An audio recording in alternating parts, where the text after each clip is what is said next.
15 जुलाई से सावन का मास शुरू हो गया है। सावन माह भगवान शिव को अत्यधिक प्रिय है। सावन माह भगवान भोलेनाथ को समर्पित है। जब देवसैनी एकादशी पर भगवान श्री हरि विष्णु योग निद्रा में चले जाते हैं, तब 4 माह के लिए इस ब्रह्मांड का संचालन भगवान शिव जी ही करते हैं। इसलिए सावन माह में भगवान भोलेनाथ का विशेष रूप से पूजन किया जाता है। मान्यताओं के अनुसार सावन माह में भोलेनाथ की पूजन करने से भोलेनाथ अपने भक्तों की सभी मनोकामनाओं को पूर्ण करते हैं।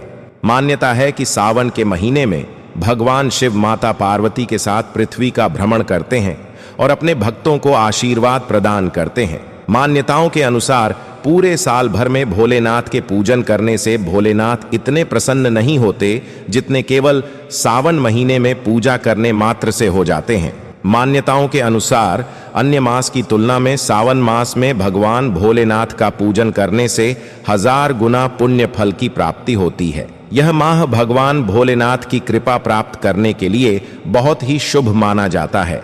मान्यताओं के अनुसार इस माह में थोड़ी सी प्रयास में ही, थोड़ी सी पूजन से, एक लोटा सच्चे मन से जल चढ़ाने मात्र से ही भोलेनाथ की असीम कृपा प्राप्त हो जाती है और भोलेनाथ अपने भक्तों की बड़े से बड़े परेशानियों को मिनटों में दूर कर देते हैं। इस माह में भोलेनाथ को प्रसन्न करने के लिए भक्त अलग अलग चेतन करते हैं। कुछ भक्त कावड़ लाते हैं और भोलेनाथ की अभिषेक करते हैं, तो कुछ भक्त सावन में सोमवार का प्रदोष का और शिवरात्रि का व्रत करते हैं, जिससे उन्हें भोलेनाथ की कृपा प्राप्त हो सके। जैसा कि हम सभी जानते हैं कि भोलेनाथ भोले भंडारी है, वह अपने भक्तों पर बहुत जल्दी कृपा करते हैं।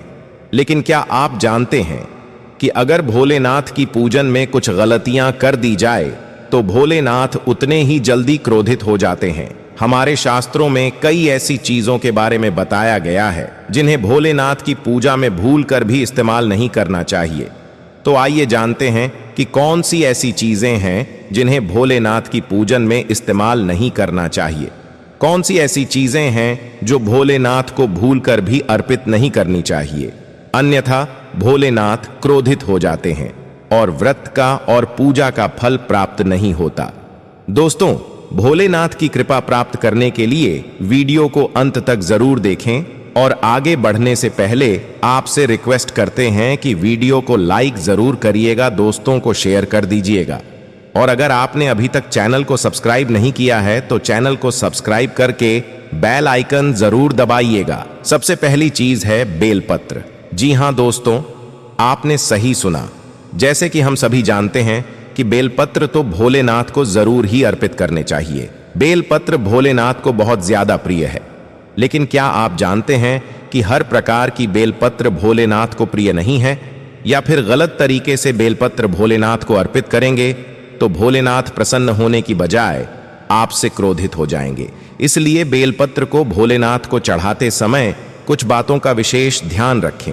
सबसे पहली बात तो यह है कि बेलपत्र के पत्ते कहीं से भी कटे फटे नहीं होने चाहिए।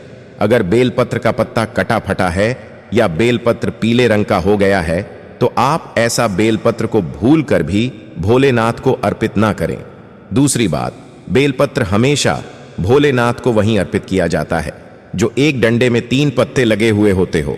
कई बार देखा जाता है कि बेलपत्र 3 जुड़े हुए ना मिले तो लोग एक बेलपत्र का पत्ता ही भोलेनाथ को अर्पित कर देते हैं। ऐसा भूल कर भी नहीं करनी चाहिए। एक बेलपत्र का पत्ता आप भोलेनाथ को भूल कर भी अर्पित ना करें, क्योंकि वह अपूर्ण होता है। और अगर पूजन में आप अपूर्ण चीजें भगवान को चढ़ाएंगे तो आपके पूजन का फल भी अपूर्ण रहेगा। याद रखिए, आपका पूजन पूर्ण नहीं माना जाएगा और आपको पूजन का पूर्ण फल भी प्राप्त नहीं होगा।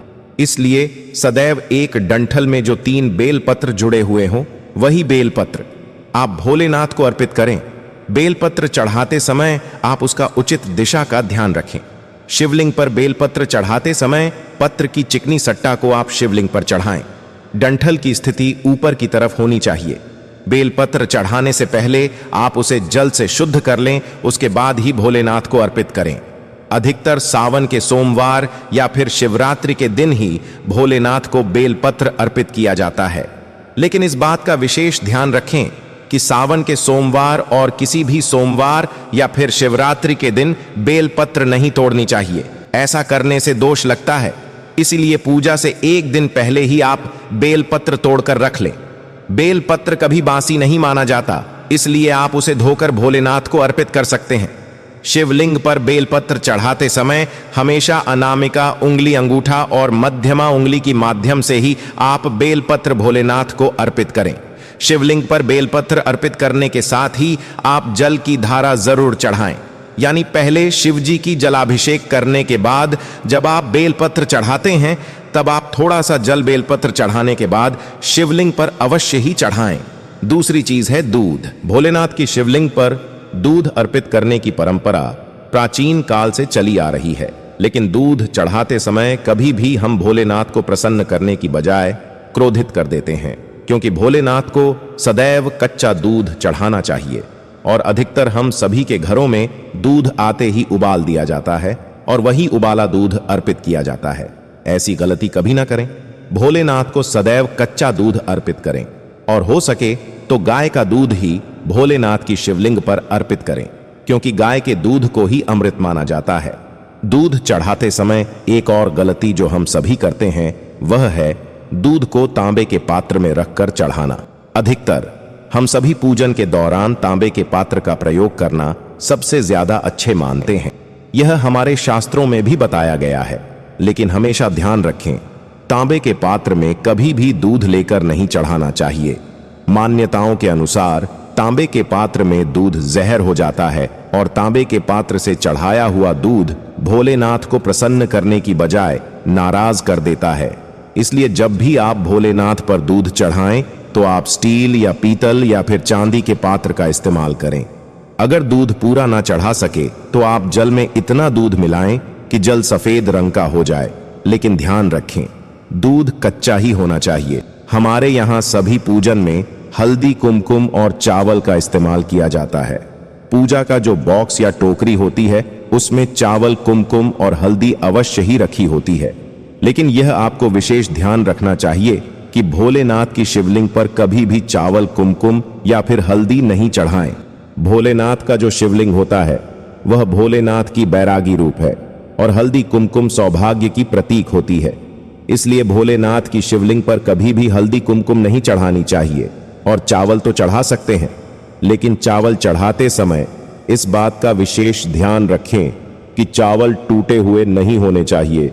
चावल का हमेशा साबुत दाने हो, इसे अक्षत कहा जाता है, उसी को पवित्र माना जाता है। ऐसे चावल आप भोलेनाथ की शिवलिंग पर चढ़ा सकते हैं।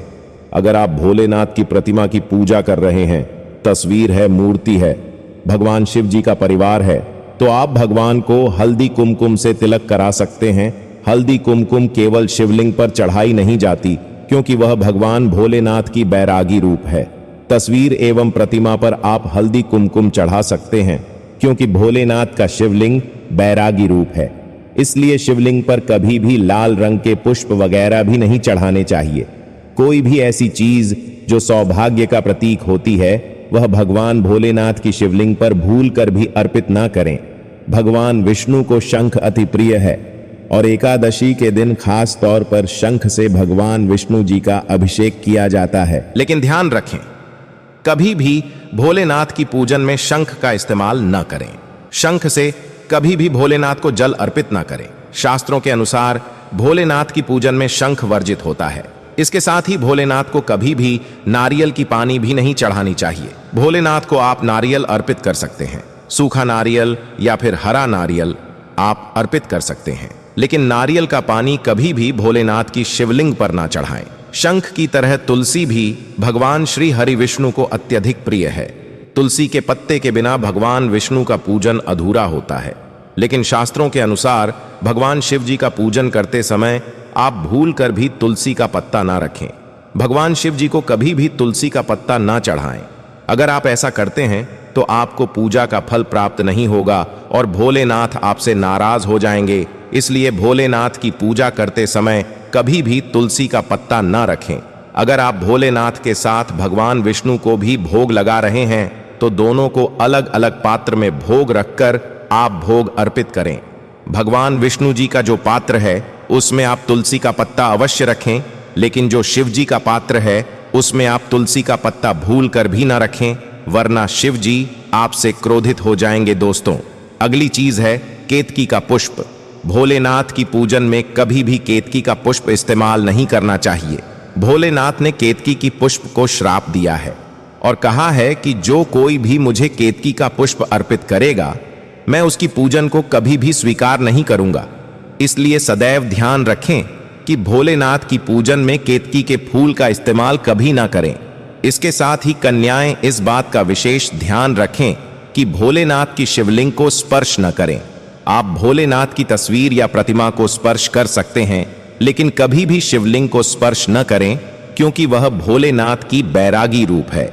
और जो कन्या भोलेनाथ की शिवलिंग का स्पर्श करता है, माता पार्वती उनसे नाराज हो जाती है। दोस्तों, भोलेनाथ की कृपा प्राप्त करने के लिए इन बातों का विशेष ध्यान रखें और भोलेनाथ की पूजा में गलती भूल कर भी ना करें, जिससे भोलेनाथ की कृपा सदैव आप पर बनी रहे।